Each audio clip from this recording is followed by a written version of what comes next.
We're in the book of Ruth. If you want to get your Bibles open there, we're still in chapter 1 and talking about the events there. And we begin there. Then she arose with her daughters-in-law that she might return from the country of Moab, for she had heard in the country of Moab that the Lord had visited his people by giving them bread. And therefore she went out from the place where she was, and her 2 daughters-in-law with her, and they went out the way to return to the land of Judah. And Naomi said to her 2 daughters-in-law, Go, return each of her to her mother's house. The Lord deal kindly with you, as you have dealt with the dead and with me. And the Lord grant that you may find rest, each in the house of her husband. So she kissed them, and they lifted up their voices and wept. And they said to her, Surely we will return with you to your people. Of course, you know the story up thus far. They go to Moab. Mahlon, Chilion, Elimelech all die. And Naomi's left there alone with her 2 widowed daughters-in-law. And so that's where we are in this discussion. The famine is evidently over at home, and so they're going back, and that's the plan. And so she arose with her daughters-in-law that she might return from the country of Moab, for she had heard in the country of Moab that the Lord had visited his people by giving them bread. And then we read, Therefore she went out from the place where she was, and her 2 daughters-in-law with her, and they went out on the way to return to the land of Judah. So, based on what we just read, those first, 2 verses, 1 verse and a half, what's in the mind of the daughter-in-laws right now? Where are they going? Judah. They're going Judah, aren't they? And they went on the way to return to Judah. And then we get to verse 8. And Naomi says to her 2 daughters-in-law, Go, return each to her mother's house. The Lord deal kindly with you as you have dealt with the dead and with me, and the Lord grant that you may find rest, each in the house of their husband. So question, is this the first time this topic has been discussed?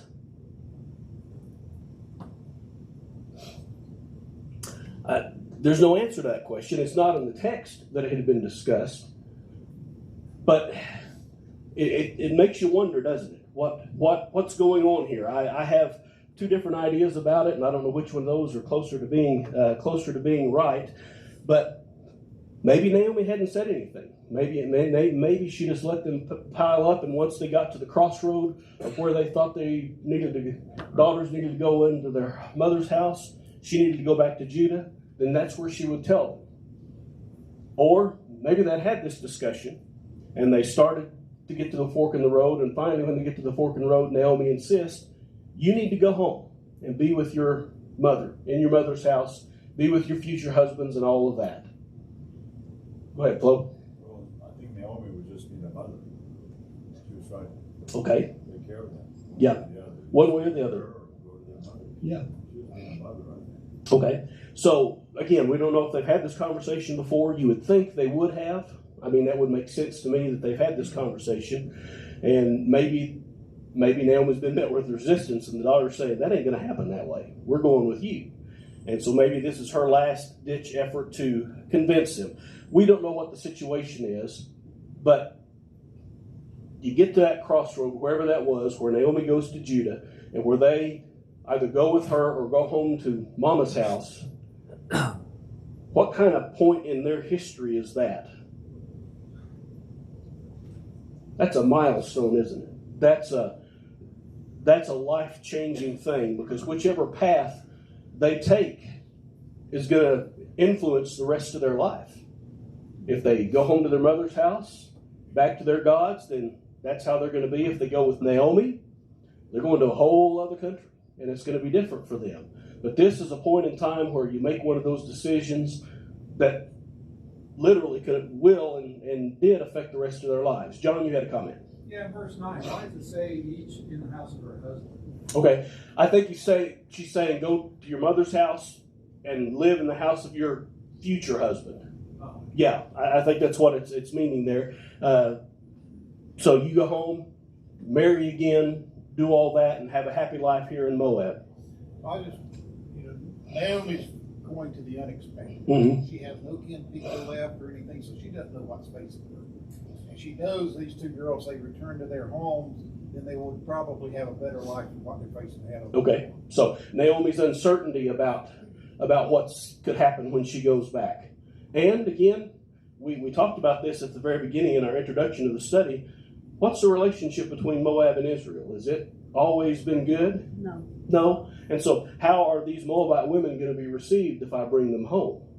And that was an issue that maybe they were thinking about. Glenn? The law required that they, if a husband died, that they marry a brother. Were these two women under that obligation and not able to leave Naomi?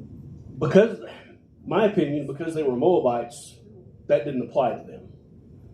But I don't know that that's the case. Because if Ruth chooses to go back, Boaz takes her as a husband, the lineage of Elimelech goes through him, and so it works for them.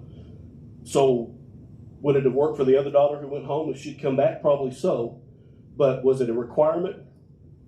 Yeah, I don't know the answer to that question. Bob? Yeah, I think all good times addressed that she was too old to have more kids, and there were no brothers to marry. Yeah. So there was no immediate people to take over under the Levirate marriage law, which we read about earlier in the Old Testament. And so there are redeemers. Boaz is obviously one of them, and we're going to find later that there's another guy who's an even closer kinsman redeemer. So they follow that law, and that law, but whether it was a requirement upon them that they had to return to do that or not, I don't know that we can answer that question. I saw another hand. Janelle. You've got three women at a milestone. Mm-hmm. Whatever you do, one of them is going to be by themselves. Yeah. So you're looking at this, if the two daughters-in-laws go to Moab, they're still close enough to Moab for them to go or stay in Moab to go to their families. That puts an old woman on the road by herself. Mm-hmm. And I really hadn't thought of that before, and the one that went back could say, there's two of them to go together. I'll be the one that will be the single and go, because that's kind of what she really wanted to do. Yeah. Ruth was the one that said, I may as well go with Naomi. I know her. Yeah. Yeah, it's an interesting dynamic because, like you say, if the two daughters go back to their mother's house, then Naomi's by herself. If one goes with them, it leaves one girl out. Of course, the option all three of them could have gone, but then they're leaving home forever, the two girls, and likely never coming back. And so we're talking about a milestone decision to be made right here for these women. And I'm thinking, again, Kevin's opinion, I'm thinking they've talked about this a lot. And so this isn't the first time it's just popped up and said, okay, oh, by the way, you guys go home. I think that's probably, unless something was really weird about them, they've talked about this probably night and day since they found out that they could go back, or Naomi could go back to her home place. And so this is kind of the final point where this is where you have to decide. You can't wait any longer. You have to decide. Dave and then Marcia. Well, I think it's interesting here that Naomi says you dealt as kindly with the dead as with me. Mm-hmm. Ruth is known to be a worthy woman, and I think it's very possible these two ladies also were women of good character because they seem to have been good wives to her two sons. Yeah, they're good women because you notice that phrase there. The Lord deal kindly with you as you have dealt kindly with the dead and with me. They didn't just wash their hands of Naomi when husband died. And, again, here's a question we can't answer. Elimelech, or Mahlon and Chilion died. Which one died first? Did they die at the same time? Was it a year or two or three between their deaths? What happened to the widow at that time? Did she stay on and help in the family? Obviously she did. But we don't know those questions. But obviously Naomi is saying, you guys have been great. You've done what you're supposed to do. You've been there for me. You've been there for the dead. And that's a good thing. So it tells us a whole lot about that relationship that existed between these three women. And doesn't seem to be any rancor, doesn't seem to be any anger, doesn't seem to be any dysfunction whatsoever. They love each other. And you got to credit that to Naomi and to the two daughters-in-law, obviously. And that's why when we say that you get to this point where they're having to make this decision, that's what makes it even harder, because I think they genuinely, truly love each other. and it makes that decision even harder. Marcia? Do we have a time frame knowing how much time passed when the girls married and when their husbands died? The only timeline we're given is that they lived in the land of Moab 10 years. But what happened after that 10 years when they started dying? Like I said, did Mahlon die and then Chilion a year later, 2 years, 5 years? We just have no idea of how long it was. And that 10-year timeline was given a little earlier in this chapter. So that's the only one. How did they even know that their mothers are still alive? I mean, they didn't have email. Or, Yeah. How did they know? It's a good question. That trip that their mothers are Yeah. still living. Yeah. Are they still alive? I mean, they lived a ways from it in a day where communication was hard. Maybe there was some interaction back and forth between mom and daughters. We just don't know. But obviously it's assumed they could go home to their mom's house in the text. Other thoughts, questions? Okay. The Lord grant that you may find rest, each in the house of your husband. That's back to John's question. You find rest, you find peace, and you find a husband. That was kind of the thing she's telling them there. I hope you find everything that you want. And that for a woman in those days was having a husband, being taken care of, and rest and peace. Again, they've lost their husbands. So that's the thing they have to deal with. And now maybe you can have a long, happy life with your new husband. That's what Naomi's saying to them. And so she kissed them, and they lifted their voices and wept. And they said to her, surely we will return with you and your people. Seems like they've made up their mind, doesn't it? We will return with you to your people. Contemporary English says, we want to go. English Standard, no, we will return with you. New International, we will go back with you. And so it seems like there's a decision that's already been made. That seems to be the plan, which again feeds into the theory that, they've talked about this a lot before, and they've already made up their mind what they're going to do. And Naomi's giving them this one last chance to change their mind about what she probably already knew they wanted to do. So she kissed them, and they lifted up their voices and wept. Again, showing us the emotion that was there. And what were they weeping about? Because at this point, nobody had made a decision to leave, so what are they weeping about? They've been together for quite a while. They've been together for quite a while. There's the possibility they're going to break up. What else? Well, there's that love. There's that love, yeah. It's a tender, touching moment. It's heartbroken. It's disturbed. Yeah. And thinking about it from the daughter's perspective, both of them are saying, we're going to go with you. What does that mean? I'll likely never see my family again. I'll leave my homeland, leave my country, leave everything I've ever known, and be living in a foreign country. And that's emotional. No matter where you come from and what your circumstances are, that's an emotional thing to deal with. And Naomi's thinking, if they decide to go back when I give them the option, then I'm going on by myself, and I'm going to miss them dearly. So it's just it's one of those pivotal points in time and history in this particular narrative. It's kind of the crux of everything that's going on.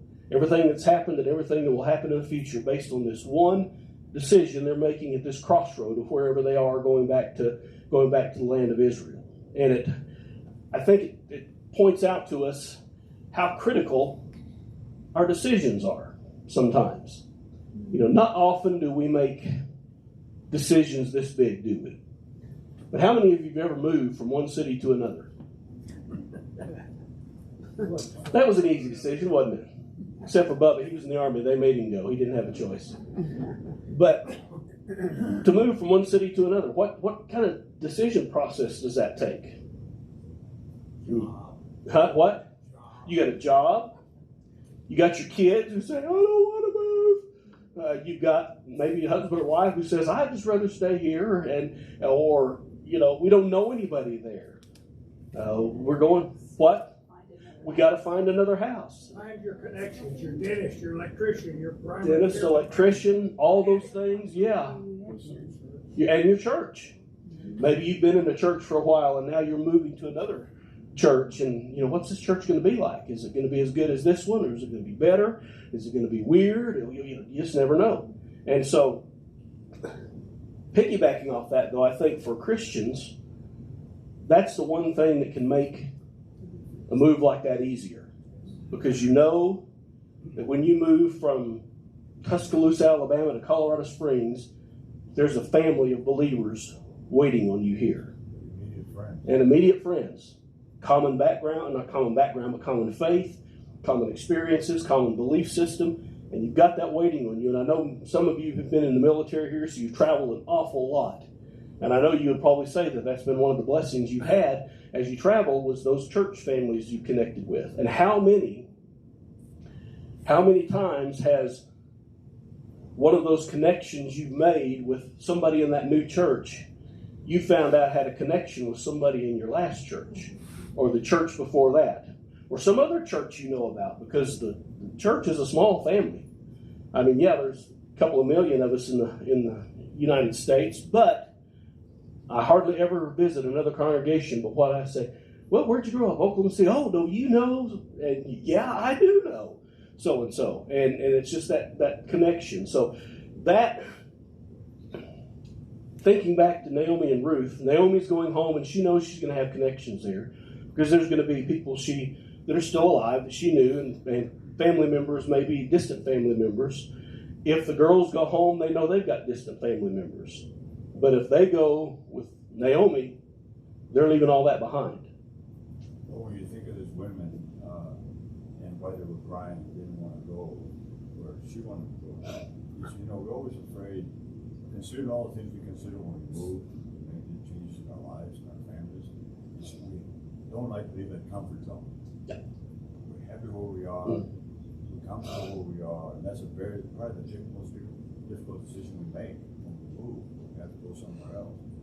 And as an example, when I started my business in Michigan, we went from Houston to Michigan, and Texas to Michigan, and a big congregation in Amarillo, nice preacher, big numbers, all the resources, everything we wanted to have. We were comfortable there, and our kids were just growing up. And I started to wonder, I'm going to go to Michigan, Traverse City, Michigan. The congregation, it was the size of this one, smaller even. And I said, why do I want to go there to have all these niceties and comfort zone over here in Amarillo? Why do I want to go start a company up there and go to this congregation that's very small? And I had an elder that was kind of a mentor. He said, Flo, have you ever thought about that maybe God wants you there? Maybe God needs you there, you and your family in that congregation to help and to grow and to support. Yeah. That was my answer. Mm-hmm. When it came to the church. Right. And you always say, well, I don't want to leave this congregation, I got everything here. But maybe God wants us somewhere else to serve Him. And maybe the church there needed you more than you needed to go there. Yeah. And so it's one of those things,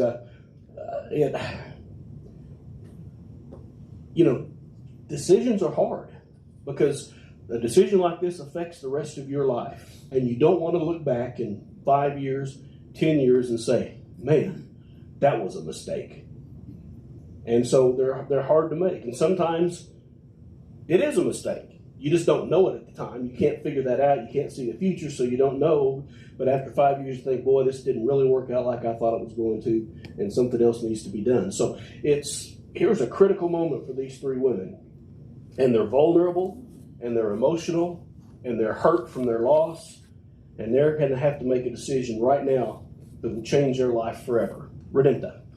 This is where God comes in. You pray a lot about it before you do it, unless it's your job and you're transferred. Mm-hmm. You have no choice. Yeah. You pray about it. That's all you can do, and trust that maybe even if you move and it's not the best situation, that God can make it a good situation. And so that's something you have to keep in mind. Always trust Him, and how many times have you made a decision and you look back on those smaller decisions you've made that led up to that big one, and how everything just kind of fell into place, and then you ended up in another place and you thought, this is good. And you can see God's hand working in that. That every little door I closed and said, no, that can't happen, God pushed it open and said, oh yeah. Next one I closed, he opened it. Next one I closed, he opened it and said, yeah, this is where I want you to be. You can't see that at the time, but you can see it looking back. And I think that's an incredible thing to be able to appreciate in our lives. All right? Other thoughts, comments before we move on? All right. But Naomi said, turn back, my daughters. Why will you go with me? Are there still sons in my womb that they may be your husbands? Turn back, my daughters. Go, for I am too old to have a husband. If I should have hope, if I should have a husband tonight and should also bear sons, would you wait for them till they were grown? Would you restrain yourselves from having husbands? No, my daughters, for it grieves me very much for your sakes that the hand of the Lord has gone out against me. And so I see this as, again, Kevin's opinion. I don't think Naomi wants them to go back necessarily. But I think she wants to give them every opportunity that if that's what they want to do, to go ahead and do it. Don't feel guilty about it. Make that choice, and I'm going to be okay with that. Bob? I think Naomi's feeling cursed and doesn't want to bring them in on it. Okay. Yeah, Bob's pointing out, because look down here at the bottom. It grieves me very much for your sakes that the hand of the Lord has gone out against me. And we haven't talked about that yet, but Naomi's going to go home and she says, don't call me Naomi, call me what? Mara, which means bitter. And so we've talked about the fact that the hand of the Lord, she says, has gone out against her. So she's dealing with that faith issue as well of what's happened to her. And maybe, as Bob said, she doesn't want to take these girls to that and have to deal with all that when she goes home. And that could very well be the case. She does make the statement, I'm too old to have kids. And if I were to have kids, are you going to wait, what? 13, 14 years, if you want to go back to kind of the older way people got married. Even 13, 14 years. How old were Ruth and her sister right now? You know, they in the 30s. So 42, 43, in a time when lifespans were not that long as they are now. So Naomi's making a good point here. I can't have any kids, and even if I could, get pregnant tonight. Are you going to wait for them? And the obvious implied answer to that is you're not going to want to wait for any children I can bring, not that I can give you any. And so, would you wait? Would you restrain yourselves from having husbands? No, my daughters, for it grieves me very much for your sake that the hand of the Lord has gone out against me. And so, that's a statement. Again, back to Bob's statement. That's where it's that's the crux of the issue right now. Naomi's feeling vulnerable, tender about what's happened to her. Maybe she's questioning God. Maybe she's even a little bit blaming God for all of this. We don't know what's in her heart, so we can't say. And not that wouldn't be understood or understandable if that was the case. But she's troubled right now about what's to happen. I'm about to lose my 2 daughter-in-laws because it's going to be better for them to go back to their mother's house. I'm going to go home alone, and there's no inheritance for my dead husband. Steve. She's saying this is kind of what's going to happen to her. This is how her life is. I think it's a good reminder, though, that the Lord has, we like to say, well, this is the Lord's will or this is not the Lord's will. If we really know for certain.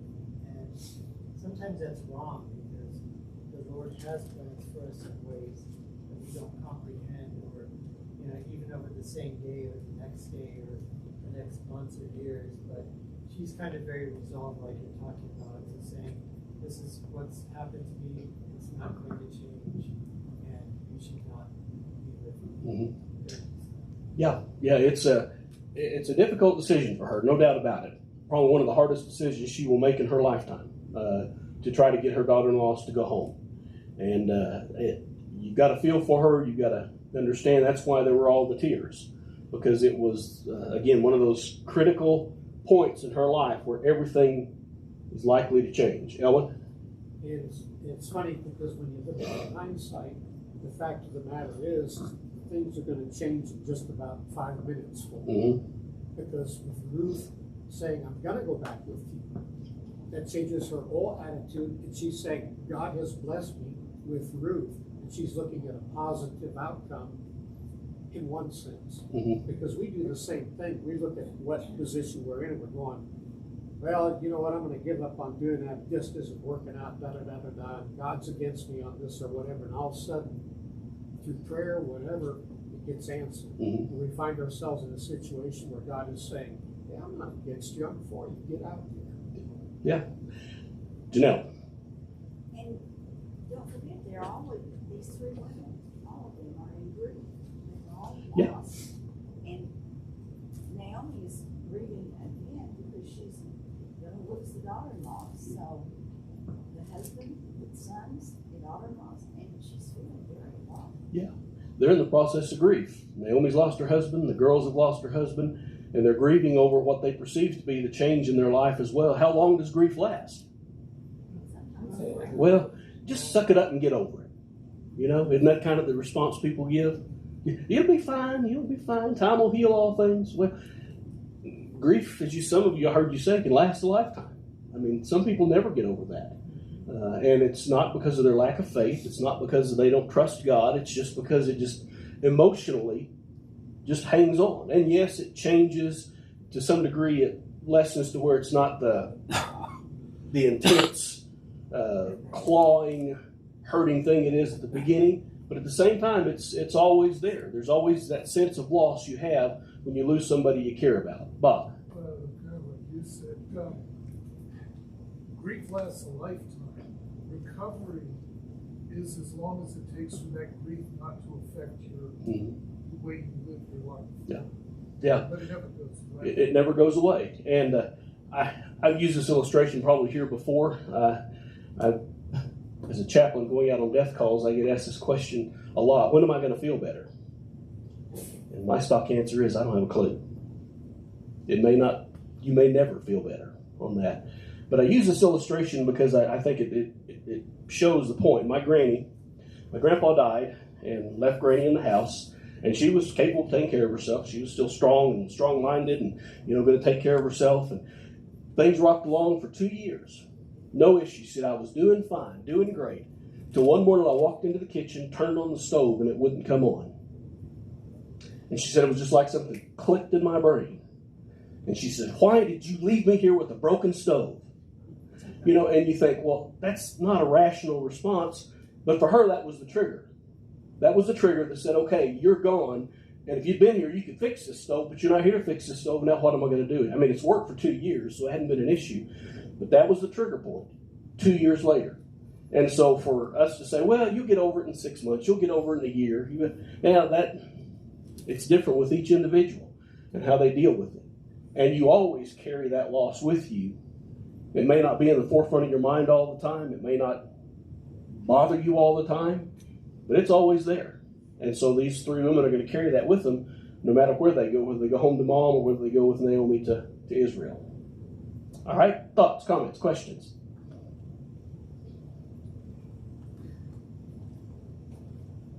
All right, we'll talk more about the hand of the Lord going out against her when she gets back and we talk about her name change. They lifted up their voices and wept again, and Orpah kissed her mother-in-law, but Ruth clung to her. And she said, look, your sister-in-law has gone back to her people and to her gods. Return after your sister-in-law. So somewhere in this discussion, Orpah made a decision. Did she make it right here at this point? Had she already decided that? I don't know. Both of them said, we want to go with you. And so, to me, that indicates that was their plan when they got to this decision-making point. But then Naomi points out, what are you going to do for husbands? I can't give you any. And you're going to a foreign land. What are you going to do for husbands? Are you going to wait? And her implied thought there was, you go home, you got a chance to have Moabite husbands and have children and the whole thing that you desire. Maybe that was the conversation that changed Orpah's mind. I don't know. Again, we're not given enough of the background of this and what's going on in their hearts to decide, but for whatever reason, she makes the decision to go home and to go back to her people. And the only thing that niggles at me is Naomi says, return to your gods. That's kind of doesn't that bother you a little bit? And I don't know how to answer that question. It would seem like Kevin thinking like Naomi ought to think. No, I'm going to bring them home to serve the one true God, no matter what. Yeah, I don't know. Dave. I'm like you, but one of the things that I kind of wonder if there's a lesson here for us, that despite the fact Chemosh was the god of the Moabites, despite the fact that they worshiped Chemosh, there was still this love between them in the family, I know there are families where their children have said, no, I'm going to go to the Baptist church because, there's the gut reaction to strike out because of that, but maybe there's a lesson here for us too, keep the peace in the family. Yeah. You can be a much better influence and teach better peacefully than you can if there's strife. Right. So Dave makes the point that maybe this was a decision to keep the peace in regard to her going home.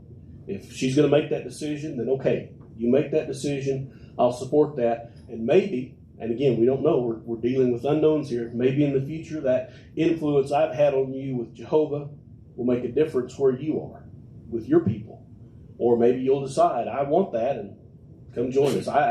We're just speculating here, so we have no idea of what's really going on.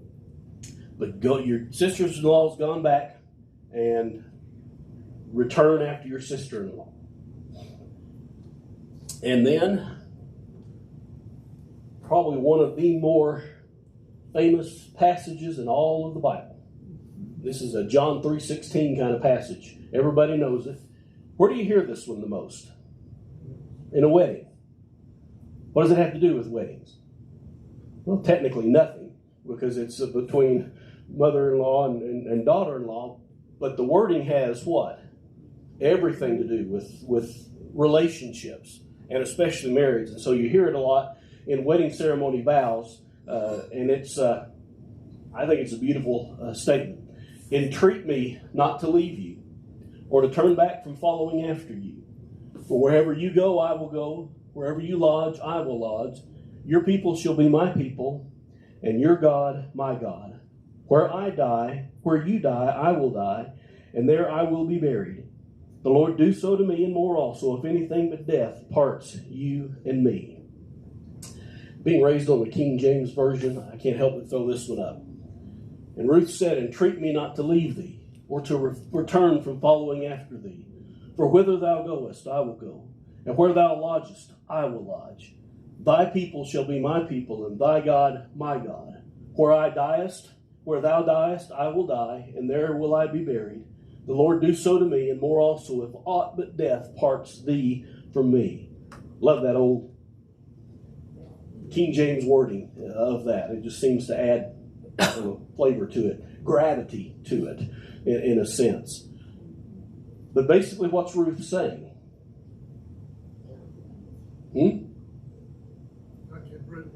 You're not getting rid of me that easy.